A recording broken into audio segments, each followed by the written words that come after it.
Rifle হাতে নেয় নাই। তারা স্বাধীন হয়েছে, তারা এই দেশে আসছে। সে বলতেছে সে নাকি কোম্পানি কমান্ডার ছিল, পূর্ণ মিথ্যা। কোম্পানি কমান্ডার আইয়ুব বিন হায়দার বলেন, ফজলুর রহমানকে আমরা সম্মান করি, তিনি রাজনীতি করেন, তবে আমার মতে তার কোনো চারিত্রিক দৃঢ়তা নেই। তিনি কখনো আওয়ামী লীগ করেন, কখনো গামছা, কখনো টেলিভিশন। এখন তিনি কি করেন তা কেবল তিনিই জানেন। সবচেয়ে বড় কথা হলো তিনি অনবরত মিথ্যা কথা বলেন।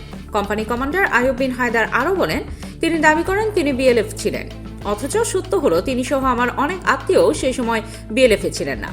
তারা মাত্র দুদিনের ট্রেনিং নিয়েছিলেন এবং কোনোদিন হাতে রাইফেল তুলে নেননি। দেশ স্বাধীন হওয়ার পর তারা দেশে ফিরেছেন।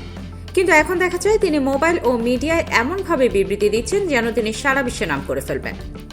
তিনি নিজেকে কোম্পানি কমান্ডার দাবি করেন এবং ৯ নম্বর সেক্টরে যুদ্ধ করেছেন বলে প্রচার করেন। তিনি নাকি বাংকারে ছিলেন, সায়া গেছেন, রক্ত দিয়েছেন। এগুলো সবই ডাহা মিথ্যা কথা।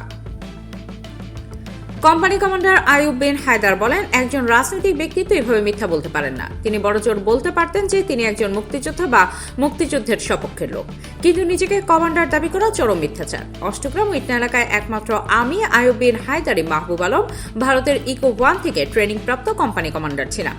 আমাদের বাইরে অন্য কোনো কমান্ডারের অস্তিত্ব ছিল না।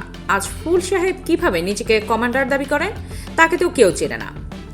দুবাধরায় যখন আমার 21 জন লোক মারা গেল, আমার বাড়িঘর পুড়িয়ে দেওয়া হলো, আমার ভাই ভাতিজাদের মারা হলো, কই তার বক্তব্যে তো কোনোদিন এসব বেদনার কথা শুনিনি। তিনি কবে কোথায় যুদ্ধ করেছেন বা শত্রুকে ধমক দিয়েছেন এমন ইতিহাস আমাদের জানা নেই। আমরা শুধু জানি আফতাব লিবারেশনের সময় সম্পত্তি দখল করতে গিয়ে তার ভাইয়ের হাতে মানুষ খুনের ঘটনা ঘটেছিল। আমার প্রশ্ন হলো, এই ধরনের মিথ্যা বক্তব্য দিয়ে যারা রাজনীতি করে এমপি মন্ত্রী হতে চায় তারা দেশের জন্য কি করবে? তারা কেবল লুটপাট আর মিথ্যার চাষি করবে। আমি দেশবাসী এবং বিশেষ করে ইটনা, মিঠামইন, অষ্টগ্রামের মানুষকে বলতে চাই, এই মিথ্যাবাদীর পেছনে যাবেন না। তিনি নিজেকে ভুয়া মুক্তিযোদ্ধা ও কমান্ডার পরিচয় দিয়ে সারা বিশ্বে পরিচিত হতে চাইছেন।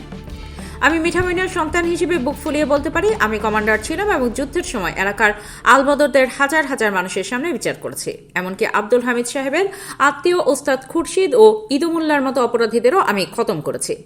আমরা চাই সত্যবাদী মানুষ আসুক, আমরা তাদের পেছনেই কাজ করব। এই ধরনের মিথ্যাবাদীকে ভোট দেওয়া বা সমর্থন করা উচিত নয়। কোম্পানি কমান্ডার আইয়ুব বিন হায়দার আরও বলেন, কিশোরগঞ্জের বীর মুক্তিযোদ্ধা ও কোম্পানি কমান্ডার আইয়ুব বিন হায়দার সরাসরি বলেছেন যে ফজলুর রহমান ভুয়া মুক্তিযোদ্ধা, তিনি কমান্ডার ছিলেন না এবং অস্ত্র হাতে যুদ্ধ করেননি, তিনি মিথ্যাবাদী।